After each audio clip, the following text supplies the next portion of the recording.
welcome into the REVO Church podcast. I'm Jamie. I'm the host of the podcast, and boy, oh boy, do we have a treat for you. I'm not even going to tease it out. I'm joined by Bruce.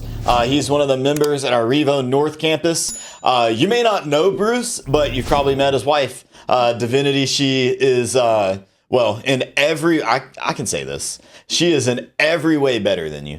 Absolutely. It's truly my better half. She is. When people say, wow, what's Bruce's best side? And we're like, Divinity. Yep, absolutely. Have you seen her? Absolutely. She sings on the worship team at North Campus. So you might not have seen Bruce, but you've probably seen Divinity. But I'm excited Bruce is here today because this is the second time that we've got Bruce in the studio.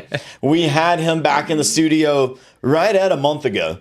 And he shared his testimony. We got it recorded. Everything was great. And then, well, the Lord said we want him to do it a second time. So here he is. He's Amen. Back. How do you feel being back? I feel great. I got a little practice run, so I'm ready to go. A little more comfortable, a little more, you got your hair still flowing. That's all that matters. Absolutely. But man, I'm here. I'm happy. So let's get right into it. We're talking about testimonies. The reason we do testimonies is there's no way that people can refute your testimony. People can look at the Bible and they can give you these theological challenges and questions and be like, have you thought about this? Well, Jesus isn't real because I read this one study on Google that told me that blah, blah, blah, right? They can argue anything theological until your face turns blue. One thing that cannot be argued is a testimony. And so that's why here at REVO, we're so big on sharing people's stories. And so, Bruce, paint us a little picture of what your life looked like pre-Jesus. Yeah, so pre-Jesus, I definitely was very lost, very selfish. Life was pretty hard. Probably because of myself, tried to do everything on my own. And I think one of the biggest things that definitely held me back was I had issues with substance abuse. I started drinking at a young age. I was like 11 and got into hard drugs. And about 17, I moved out on my own and it kind of got worse and started going down a bad path, started dealing drugs, stopped because I got a gun put in my face and robbed and still kept on, using and I had difficulties holding down jobs, relationships. My mental, physical health wasn't very good. But then I met my wife, Divinity, in college. And, when you're around degenerates, you don't notice the error of your way. Yeah. But I got around my wife, and she's very straight-edged, and she's, pretty grounded. And she looked at how I was living, and she was like, you shouldn't drink every day, and you shouldn't smoke weed. And so, I gave that up, and but was still kind of, hiding some things I was doing. I had a pill addiction. Yeah. And I kept things going. Weren't going too terribly bad. And I think one of the pivotal moments I had was why I started going to church. So when my second child, Lavinia, was born, her heart wasn't beating and she was dead. And they had to resuscitate her. And, they're doing this resuscitation and I'm crying my eyes out. I've never been in that situation before. You think you're going to lose your daughter. And my wife is sitting there, no tears in her eyes. She's totally calm. And, she's laying on that table and she's praying. She's like, God, if it's your will, you take her. And if not, then, let us have her. And I remember in that specific moment, I was like, no, I'm not, I want my daughter. I'm not, you don't take her. Yeah. But in hindsight, I would think, once we kind of got past that, it was pretty clear to me. I was like, wow, first off, just having a child in general is a gift from God. Oh, yeah. But having her come from where she came from, where we didn't know if she's going to live or be off a ventilator, to where she's at now is definitely a blessing. And so I think after about 6-7 months, maybe past that, my wife was like, hey, we should go to church. And I'd always been a little resistant. I've always had moments where I didn't, but mainly believed in God. But I was kind of like, I don't want to go to church. I'm scared I'm not going to fit in. I wasn't raised in church, I've never read a Bible, don't really know how to pray. Yeah. And, we got a card from somebody next door, and they had a card for REVO, forget their name, but their father died and they were moving out and they gave us it. And so Divinity visited there, and I was a little resistant, but then I was like, hey, you know, I already, it was irrefutable what he did for me, you know, letting my daughter, you know, live and giving her life. So we started attending REVO, and, you know, I started going there, and I think for a good period of time, you know, I was quickly on fire for Jesus, you know? Yeah. I was loving Bible study, was doing discipleship with Pastor Matthew. But I was taking in all of this, but was not applying any of it to my life. Yeah. You know, I was still definitely, you know, beyond just the substances, I was lying. I was very, very angry person. Did you notice? So I kind of grew up when I was young, I was in church. And then by the time I hit middle school, we basically stopped attending church. Right around the time when I would start learning is when we stopped. And then I went back to church my senior year of high school. I'm curious if you had the same, did you think that people were like weird the first time you walked in the church, or like people singing? Was that like, why are y'all singing? Or was that just a me thing? So I think growing up I did, because there would be kids that would be, you know, going to church, be very involved. And I would always, I don't know, they were very nice, you know, but they were just like, you know, there was so much where I was like, oh man, I feel like I was so tainted. Yeah, I had the same feeling at first. So like, wow, I feel so far off from these people singing about God. And I'm like, God doesn't want me. That was my thought. Yeah. And so like, man. Coming into REVO though, I think for me, you know, Matthew quickly swooped in. You came and talked to us. I think for me, I was at the perfect point in my life where I was, you know, searching for, you know, my father, and really looking for a community. You know, if you go through life and, you know, you have your work friends, and, you know, I've moved from where I'm from Illinois, so I don't have like my friends from college or high school. So you're very lonely. And, you know, I think for me, everybody was so welcoming that I really did feel welcoming. I think that's why I actually started like getting so involved, because I was like, oh, well, this is like home, you know? Yeah.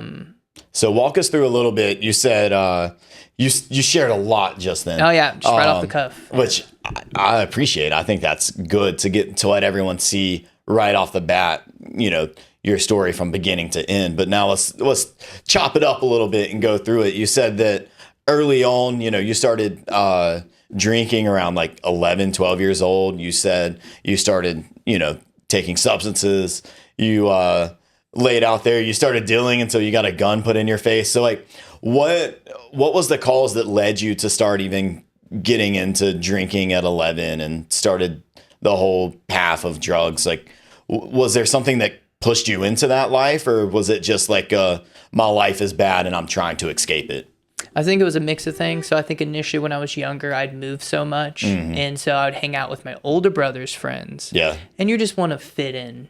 Yeah. And so I think it was that. I think as I got older, especially, you know, at like, you know, 12 years old, my mom kind of was like, hey, go live with your dad now. And I think that hurt me quite a bit. And so from that moment forward, I think it was a mix of wanting to fit in, but also like there's just some pain you have and you try to deal with it on your own. And, you know, as a teenager, especially if nobody shows you how or kind of is involved in trying to guide you through those emotions, you don't know how, and you just look around you and you see what everybody else is doing. Yeah.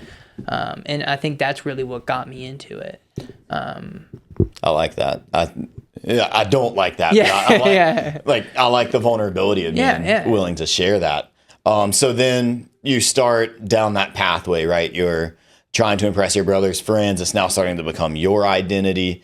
You said by the age of 17, you moved out. Yes. Was that like by choice, or was that something happened? So really it was by choice. It was, you know, really honestly, you know, not proud of it, but I was dating a girl. My dad was very much, at the time, he wanted me to kind of focus on school. Yeah. So I was like, hey mom, come move back. Let me move back in with you. And I lived with her for a little bit, and it just got unbearable. She was going through some mental health things. So I was like, I'll move out on my own. I wanted my own independence.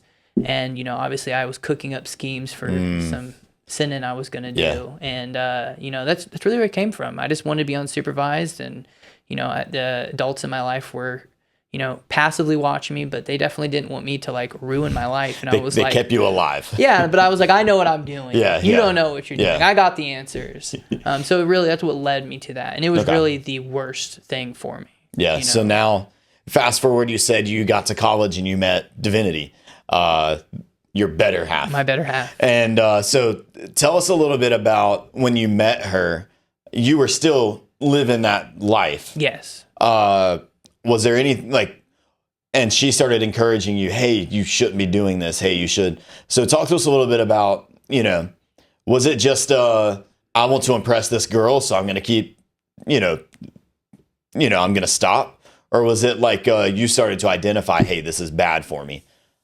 I think I've always known it was bad for me. Yeah. I think there's, if you touch a stove, it's going to be hot. It's going to burn you. Yeah. But you kind of keep doing it. And, I think for a while there, I didn't really have anything that like I was like excited for. I didn't really like see a future. And I think once I met Divinity is when I was like actually saw a future for myself. So I was like, oh, I need to like clean up my life. If I want to get to that future, like I need to be able to make it to that future. Absolutely. Yeah. Because I was just going to, kind of however I got to wherever I got, I didn't really care where I was going. Before I met her, I was very definitely lost. Yeah. So you meet Divinity, you guys get married. And then after like 2 months, we got married after 2 months. We were just awesome. like absolutely in love with each other. Yeah. Our families thought we were absolutely crazy. This September, it'll be 6 years that we've been dating. December to be 6 years we've been married. Wow. And it's been a lot of growth since then. That's awesome. Definitely my life has just kind of opened up for me since I met her. That's awesome, man. That's exciting stuff. Congrats. So you guys get married real quick. And then I think you said that Divinity always had a pretty strong faith. Oh, yes. And so what was that like a tension early on between you and her of like, she had this strong faith in God and you were still, prior to your daughter, you knew God existed, but you were like, whatever. Was there like any kind of tension there? Was she encouraging you to go to church? Was she like trying to get you to pray? Like, what did that look like early on? So she'll actually admit this to me, where she was kind of scared that if she kind of like got on me in that way, being like, hey, go to church. Hey, pray. Hey, read the Bible with me. She was scared that I was going to kind of be like, oh, I'm done with you. Like, I'm over it. I never really had an issue with it. Obviously, when you're living a life of sin and you've got somebody that's trying to like guide you to the right path, you kind of take it. And I have a tendency to get, defensive. And so I guess in a way I felt very defensive about it, where I was like, almost like, when she would approach me with that, I'd be like, oh, what's wrong with me? But deep down, I knew I needed God. Okay. And so then you said the big turning point for you was your daughter. Getting me to go to church. Getting you to come to church. Huge. That was that was the first big turning point of saying, okay, maybe I need to start turning my life around. So talk to us a little bit about, you start coming to church. When was the moment when you decided, okay, actually Jesus is for real and I need to start following him? Was there any other moments outside of your daughter, or was it just like God gave my daughter back to me and so I need to learn more about him? So I think it was really that for me, where I was the first time I really saw, first off, honestly, just seeing my wife's relationship with God in that moment was something where I was like, oh, there's something there. Because I've had a lot of moments in my life where you have a lot of pain or fear. And to have that kind of peace in those moments, it was something where I was like, okay, there's something there, And so that's really what got me in there. I would say what ended up getting me to a point where I was actually going to start following Jesus, because you can read the Bible, go to church and all that, and go through the motions, but to truly follow Jesus, it took probably about a little over a year of going to REVO before I got to that point. My life really started to kind of spiral. Yeah. You know, I had my third kid, we bought a house, you know, things were on paper going good. Yeah, everything looks good on the outside. Yeah, Yeah. for sure. And like I was really keeping up this like facade, this illusion. And but my mental and physical health weren't good. Like I wasn't taking care of myself. I wasn't getting sleep. I actually like was feeling so bad I went and got blood work done, and from the substances I had and just not taking care of myself, I actually had acute liver damage. Oh man. And really had to turn my life around. And I knew kind of that moment I was like, okay, well, I probably need to get clean. And but still, you know, still really couldn't do it, to be honest with you. I was like, I'll eat healthier and exercise, right? And eventually got to a point where I was in this vicious cycle of basically highs and lows. So when I'd have what I needed, I'd be great. But then whenever I didn't, I wouldn't, you know, would be kind of a terror on my family. I wasn't a very good husband, a good father. And it got to a certain point where it was kind of a pivotal moment in my relationship with God and following Jesus, where I was having an argument with my wife. I was being pretty cruel to her. And she asked me, you know, probably the most painful question, being, you know, after about 4 or 5 years together, she was like, "Do you really love me?" Because my actions up until this, you know, truly just didn't show it. Yeah. You know, and I was very convicted because the whole time I was with her, obviously, I was always convicted to, hey, let's be honest and talk to her about this. And you don't want to, because I tell you what, I didn't want to lose her trust. I didn't want to get judgment. I didn't want to be labeled an addict. Yeah. And you know, I was kind of just not wanting to ask for help. I wanted to do it myself. Yeah. And I felt convicted at a moment to, one, confess to my wife and confess to God and ask for forgiveness and ask for help. Yeah. And, you know, I told her everything. And, you know, obviously she was very hurt. She's very hurt because, you know, you're like, well, who did I marry? Yeah. You know? But she was also very forgiving. And we sat and we prayed to God that day. We prayed for my sobriety and discernment on how I should proceed. Yeah. And the next day, I knew what I had to do. And I was like, okay, well, I'm going to just get sober. So I just cold turkey the next day, just gave up everything. And it was really difficult. Yeah. It was really difficult. And I think the only way that I know the only way I got through it was with God. So I started to develop a stronger prayer life. Because to be honest with you, like, you have so much, like I'd spent probably over 15 years of my life at this point not sober every day. Yeah. And so there was so much temptation. Yeah. And just start praying. And that's my thing, you know, we were talking earlier about, like, you know, praying in front of somebody. And like, one of my things is just like, the reason I didn't pray for a while is because you'd listen to these prayers and they would be so like grand. It sounds so good. Yeah. Yeah. But I learned to just kind of find my own prayer voice. And to be honest with you, sometimes it's real simple. It's God, please help me. Yeah. And I found myself praying to God a lot and started to read the Bible more. Obviously, you know, I had to fill that time that I had and, you know, fill it with God's word. And I felt like I really started to know God more, started to get closer to God, started to get to a point where it transitioned when I wasn't following Jesus. As soon as I left church on Sunday, I'd feel distant from God. Yeah. You know, but I started getting to a point where I felt like God was in me. And, you know, that was really kind of a pivotal moment to kind of, you know, strengthen my relationship with God. Yeah. I think that's such a huge thing. That's something that I'll share with our students a lot. We'll take our students to different like conferences and stuff. We'll take them to different like summer camps. And the biggest thing I'm always challenging them, especially before we even leave, is don't leave your faith on the spiritual mountaintop. When you're at like a camp or when you were at like a conference, like everyone's praising Jesus. It's like this big mountaintop experience with God. Church on a Sunday is like this big mountaintop experience with God. But then, like you said, you would, you know, before you started taking your faith seriously and reading the Bible and praying and trying to get clean, before any of that, you would leave church and you're like, I just felt distant from God.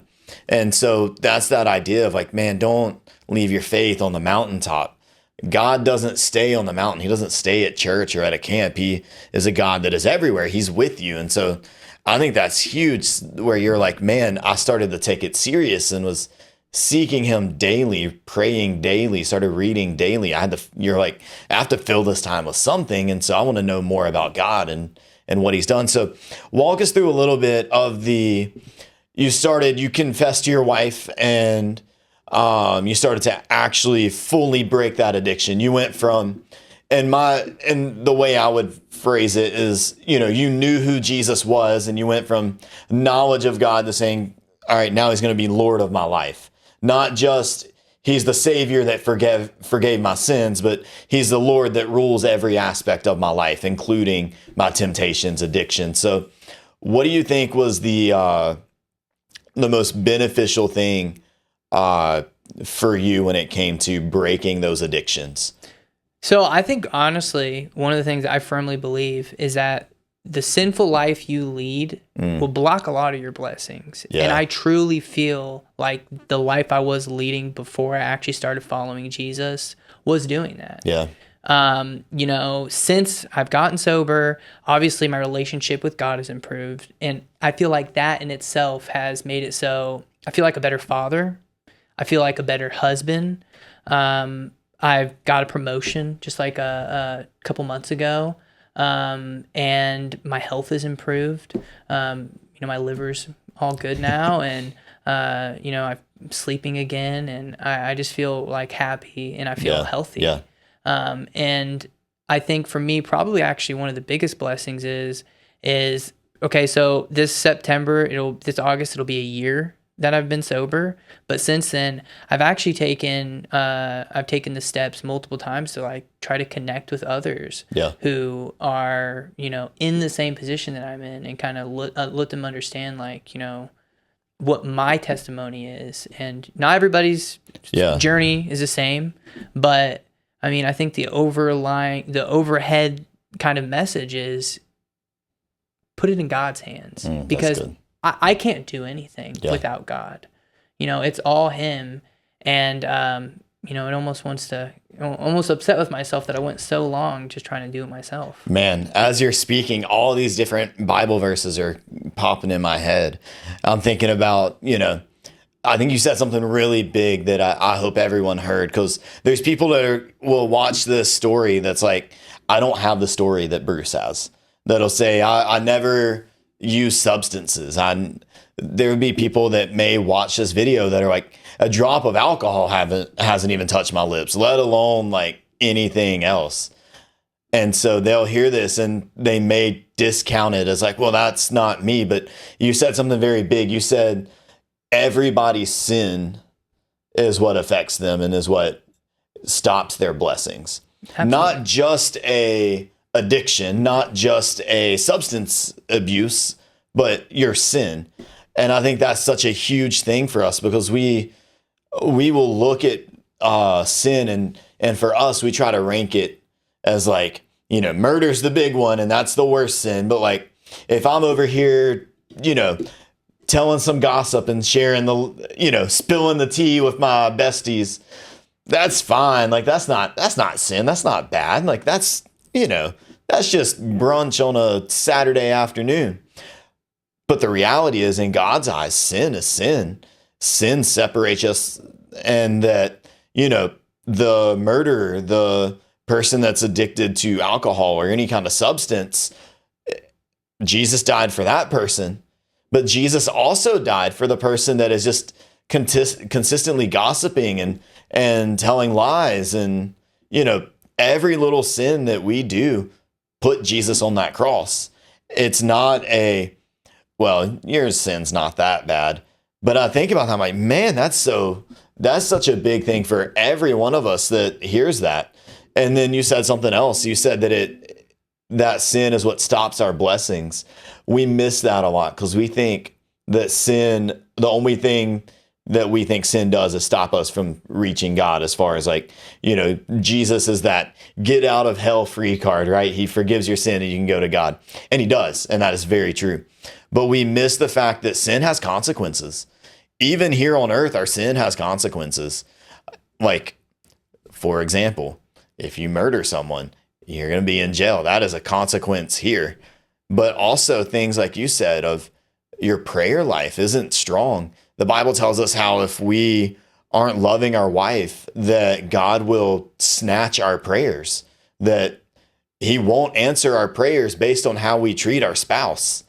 And all throughout, we see that sin darkens our walk with the Lord. It removes, like you said, the blessings and the prayers. And so I'm like, man, what would it look like for us to look just like you look, Bruce, and said, my sin, my life, my addictions, my habits, my whatever sin struggle that I have, what if we started actually taking that seriously and going to God with it and giving it to him and being like, here is the sin that I've been holding on to. Because I think about that, I'm like, man, what would everybody's life look like? Like, I think that would be a beautiful thing for us to do. And so now, just as kind of like a closing, the one thing that I would love for you to be able to do is to talk for a minute. If there's somebody in your position, maybe they are struggling with an addiction. Maybe they are, hiding addiction from their family members or loved ones, or maybe very simply, it's like I just mentioned, to someone that they've never had that kind of an addiction, but they're fighting or trying to hold on to their own sin in their life. What is some encouragement you would give to that person? What's a challenge you would share with them? So what I would share is, one of the things that I actually noticed in hindsight of what I went through is, though I was living a sinful life, even after going to church, I still stayed connected. I still stayed there.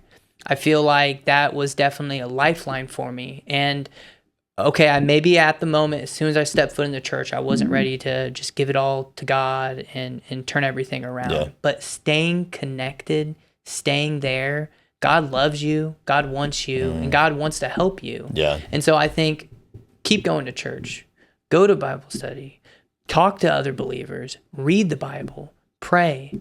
I think doing that, even if you're struggling with sin, is something that is going to help you. Yeah. And I kind of look at it this way. You know how people talk about, read the Bible multiple times. New things will uncover as your heart changes.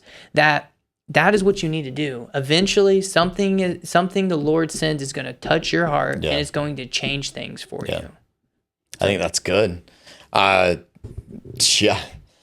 Continue to stay connected. Jesus said that we can do nothing apart from him, that without him we are nothing. And so, I think that's awesome. Well, Bruce, man, thanks for coming back. Absolutely. Thanks for being willing to say, hey, we did this one time, but through my own personal error, we have to come back and do it again. Thanks for being willing to come back and share your story. And my prayer for you guys as you watch this video is that you would look, and you don't look at Bruce and say, wow, Bruce overcame so much, because that's not Bruce's heart. Bruce's heart isn't for you to say, wow, look at Bruce. His whole reason for doing anything was, and even coming on here, so that you would look and say, wow, if God can do that for me, of course he can do that for you. Amen. If God can save me, of course he can save you. So my challenge for you as you watch this video is just very simply look at your life, your sin patterns, and say, all right, God, I'm ready to take that step of faith and give it to you. But Bruce, thanks for being on here, man. Absolutely. Thanks for having me. Yeah. And this has been the REVO Church podcast. We'll see you in the next episode. Peace.